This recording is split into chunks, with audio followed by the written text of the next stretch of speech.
इसलिए पहले के वक्ताओं ने बहुत सारा समय लिया था और आप लोगों को बताया भी होगा, बहुत सारी जानकारी आप तक पहुंची है। मैं भी अपना समय कुछ जानकारी आप तक पहुंचाने की कोशिश करूंगा, इसलिए आपको बड़े ध्यान से सुनना है। मेरी बात शुरुआत करने से पहले मैं अपने उन पूर्वजों को नमन करता हूं जिन लोगों ने, जिनका मेरा खून के अंदर डीएनए है, उनको मेरा नमन। और सबसे पहले हमारे भाई जगदीश पांडोर को भी नमन करता हूं, जिन लोगों, उसकी वजह से हम लोग भी बोलना सीखे और इस क्षेत्र में हमारे समाज उत्सव को आगे बढ़ने की कोशिश कर रहे हैं। हम लोग जो कार्यक्रम कर रहे हैं 9 अगस्त का, वो क्यों कर रहे हैं, ये आप सब लोगों को ध्यान होना चाहिए। ना कि हम लोग ये डीजे बजा के ग्राउंड में मेले के रूप में कार्यक्रम नहीं करना है। इसमें आप लोगों को इतिहास की जानकारी होना चाहिए। आज ये जो कार्यक्रम कर रहे हैं, ये हमको क्यों जरूरत पड़ी, विशेषकर पूरे विश्व में हमारे समुदाय को इस तरह की कार्यक्रम करने की जरूरत क्यों पड़ी और ये मौका इस कार्यक्रम को करने की क्यों पड़ी, ये चीजें आपको जानकारी होनी चाहिए। आप लोगों को पता होना चाहिए कि हमारा पूरे विश्व में लगभग 94 देशों में हमारा समुदाय रहता है, हमारे समाज के लोग रहते हैं। वो पूरे विश्व के या भारत देश के मूल मालिक हैं। हम लोग कहते हैं जय जोहर का नारा है, भारत देश हमारा है। इसके पीछे क्या कारण है, यह होना चाहिए। बाकी अपने यहाँ अदर समुदाय वो तो नहीं कहते हम देश हमारा है। ये देश हमारा इसलिए है, हम लोग इसमें इसलिए दावा करते हैं, इस मिट्टी के मूल बीज, इस धरती पे रहने के पहला कोई अगर बीज है तो वो आदिवासी समुदाय है। इस वर्ड को आपको समझना होगा। आप लोगों को पता होना चाहिए कि आपके भारत देश में जो सरकारें हैं, जो सरकारें वर्तमान में हैं, जो सरकारें पहले थी, कौन आपकी हितैषी हैं या नहीं।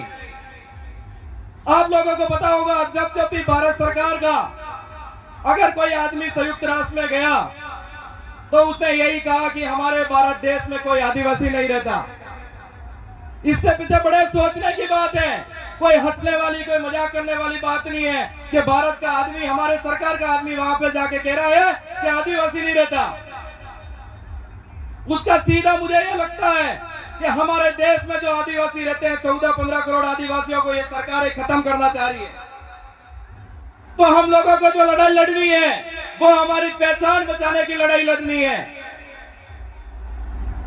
किसकी लड़ाई लड़नी है, हमारी पहचान बचाने की, कि हम भी इस भारत देश के मूल मालिक भारत में रहते हैं। इसीलिए हमारे जैसे जागरूक और भी हमारे समाज के लड़ने वाले लोग ये कहने के बाद 1994 के आसपास भारत की जो सुप्रीम कोर्ट है उसमें केस दायर करते हैं और वहां जाके कहते हैं, हमारा केस फाइल होता है और उसका जजमेंट आता है। आप लोगों को पता होगा 5 जनवरी 2011 को, 5 जनवरी 2011 को भारत देश की जो सुप्रीम कोर्ट है वो कहती है, इस 8% इस देश में रहने वाला आदिवासी इस देश का मूल मालिक है। तो इससे आप लोगों को समझ जाना चाहिए कि सुप्रीम कोर्ट कह रही है इस देश का मूल मालिक है, लेकिन वर्तमान सरकार और जो गई सरकार है वो कोई मानने को तैयार नहीं है। फिर भी आप लोग अगर नहीं समझ पा रहे हो इन चीजों को, तो आप लोगों को बड़ी सोचने की समस्या है। इसलिए आप लोगों को पता होना चाहिए कि हमारे इस विश्व की बातें करें तो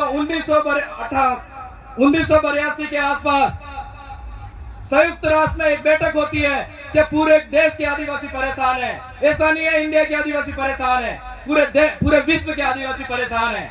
उसके लिए संयुक्त राष्ट्र में बैठक होती है 1982 के आसपास और वहां पे मंथन किया जाता है कि इन जो विलुप्त होता समुदाय है इसको कैसे बचाया जाए।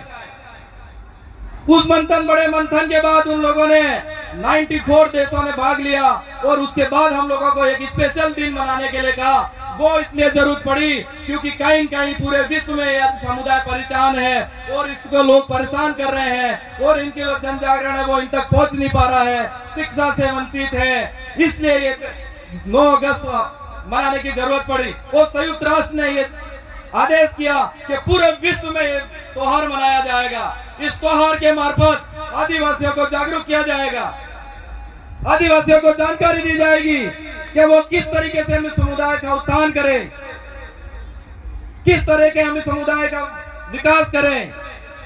इसलिए अपन 9 अगस्त मनाते हैं। इसलिए आने वाले समय में कभी भी हम लोगों को डीजे ला के खुश नहीं होना चाहिए, ग्राउंड में मेला करके खुश नहीं होना चाहिए। अगर आप यहाँ आए हो, बेरोजगारों का पैसा लगा है, बड़ी मेहनत से कार्यक्रम किया है, तो आप लोगों का फर्ज बनता है कि जाजम पे बैठ के यहाँ बताए हुए बातें सुने और जाके जमीन पे ऑल करेंगे और प्रूव करो कि हम इस देश के मालिक हैं, तब आपको पता चलेगा। हम लोग आपकी धर्म बचाने की लड़ाई लड़ रहे हैं, हम लोग आपकी पहचान बचाने की लड़ाई लड़ रहे हैं, हम लोग आपका जो जाजम राजनीतिक शासन था उसको बचाने की लड़ाई कर रहे हैं। तो आपस में टकराने से कोई फायदा नहीं है। इसलिए हमारे जो लोगों का नुकसान हुआ उसका मेन जो कारण हुआ आपको पता होगा। मैं थोड़ा इतिहास पे बता देना चाहता हूँ।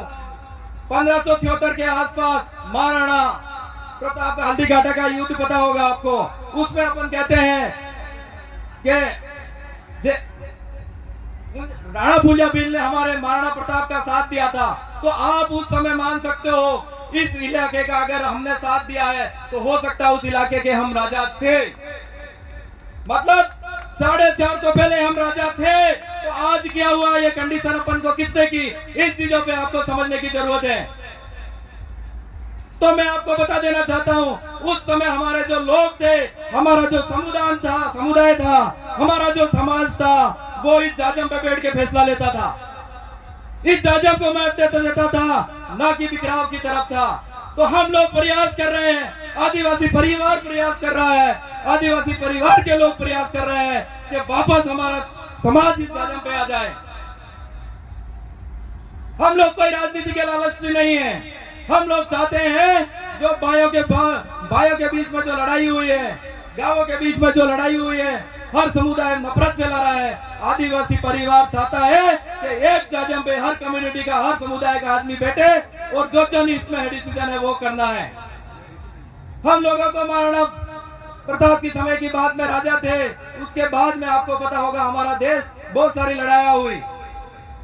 मानगढ़ में हम हजारों लोग शहीद हो गए, अपने कोटा की तरफ शहीद हो गए, गुजरात में शहीद हो गए। लाखों आंदोलन के बावजूद हमें संविधान में कुछ स्पेशल राइट्स मिले। लाखों लोगों के बलिदान का नतीजा है कि आज अपन यहाँ बैठ पा रहे हैं, हम सुन पा रहे हैं, हम बोल पा रहे हैं। ये सारे लाखों जन अपने बाप दादा मरे हैं तब जाके सुन पा रहे हैं। अंग्रेजों की व्यवस्था से पहले आप देखोगे उन पूर्वजों की, उन्होंने बहुत लड़ाई लड़ी है, बिरसा मुंडा की लड़ाई है, तब जाके हम। इसलिए आप लोगों को ये चीजें समझनी चाहिए। आजादी के बाद उससे पहले हमें बहुत सारे राइट्स मिले थे। 5वीं अनुसूची कहते हैं, पैसा एक्ट का कानून कहते हैं। और मैं आप लोगों को बता रहा था 5 जनवरी 2011 का जजमेंट, सुप्रीम कोर्ट कह रहा है आदिवासी इस देश का मालिक है, लेकिन सरकार ने जारी की है इस देश का मालिक है, ये स्वीकार नहीं कर रही है। इसके पहले मुझे मूल कारण ये लगता है कि सरकारें चाहती है कि किसी भी तरीके से भारत देश से आदिवासी को खत्म करना चाहिए। इससे मुझे मूल कारण ये लगा है कि आज के समय में सबसे ज्यादा अगर संपत्ति है तो वो आदिवासियों के पास है। वो कैसे, मैं बताता हूँ आपको। आदिवासियों के पास जो जल जंगल जमीनें हैं, इनमें सबसे ज्यादा खनिज संपदा है। और ये दूसरे राष्ट्र के जो लोग हैं, दूसरे समुदाय के जो लोग हैं, दूसरी जो सरकारें हैं, वो चाहती है कि इस देश से आदिवासी समुदाय को सदा के लिए विलुप्त कर देते हैं। तो हो सकता है ये सारे जल जंगल जमीन और इस यहाँ की संपदा छीने और हम जिंदा रहे। मतलब हमको मार के इनका पेट भरना चाहते हैं। हम उस चीज की लड़ाई लड़ रहे हैं। इसलिए आप लोगों को और मेरे सारे युवा साथियों से मेरा निवेदन है कि भविष्य में हम लोगों को ये कार्यक्रम को मेले का रूप नहीं देना है, एक जन जागृत कार्यक्रम करना है। और इतना कार्यक्रम करना है, आज के समय में हमारे विचारधारा के लोग डूंगरपुर में इंडिया का नंबर 1 जन जागृत, आप कहो तो आप पूरे विश्व का नंबर 1 अनुशासन में लोग रहते हैं।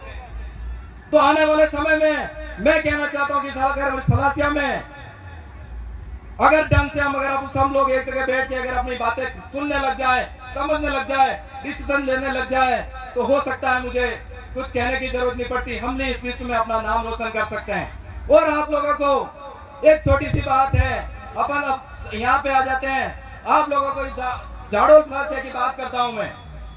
हमारे फलासिया ब्लॉक की अगर बात करें तो हमारे फलासिया में लगभग 80% आदिवासी रहता है। कितना रहता है? 80% आदिवासी। लेकिन आजादी के बाद इस 80% लोगों का किसी ने सुना नहीं। इसके पीछे क्या कारण है उसका मंथन करना चाहिए आप लोगों को। इसके पीछे मोटा मोटा ये कारण है कि मैं आप लोगों को बता देना चाहता हूं कि ये जो लोग हैं, जो व्यवस्था बनी हुई है, पंचायती राजों पे जो कब्जा कर रखा है 5 से 7% वाले लोगों ने कर रखा है। लेकिन संविधान में राइट्स है, एक वोट सबके बराबर है, चाहे वो कोई सा भी हो, कितना भी बड़ी इकाई और कितना भी समुदाय का आदमी हो, उसकी कीमत बराबर है। लेकिन शासन में या किसी भी जगह आदिवासियों की कोई कीमत नहीं है। इसीलिए पंचायत फलासिया में भी आपने देखा होगा कि 20% लोग पंचायत समिति पे राज करते हैं, 80% इधर दर दर की ठोकरें खाते हैं। कोई पुलिस से परेशान है, कोई विद्युत विभाग से परेशान है, कोई किसी पंचायती राज से परेशान है।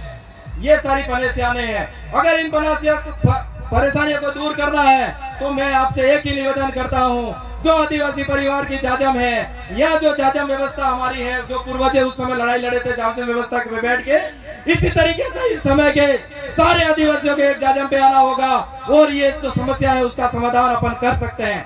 इसलिए मेरी बाती को यही विराम दूंगा। बताने के लिए बातें बहुत है लेकिन वक्ता बहुत सारे हैं, इसलिए मैं अपनी बात को यही विराम देता हूं। उससे पहले 1-2 नारे हो जाएंगे, उन नारों में मेरा सहयोग करिएगा तो हमें और लड़ाई लड़ने का हौसला मिलेगा। इसलिए मैं आपको जय जोहार का नारा है, जय जोहार का नारा है। जब तक सूरज चांद रहेगा, जब तक सूरज चांद रहेगा, जगदीश भाई का नाम रहेगा। दोनों हाथों ऊपर करके बोलो, उसी बंदे की बदौलत है जो हम आज इस कार्यक्रम को बोल रहे हैं। जब तक सूरज चांद रहेगा, जब तक सूरज चांद रहेगा, जगदीश भाई का नाम रहेगा। जय जोहार, जय आदिवासी, जय भील प्रदेश, आप सबकी जय।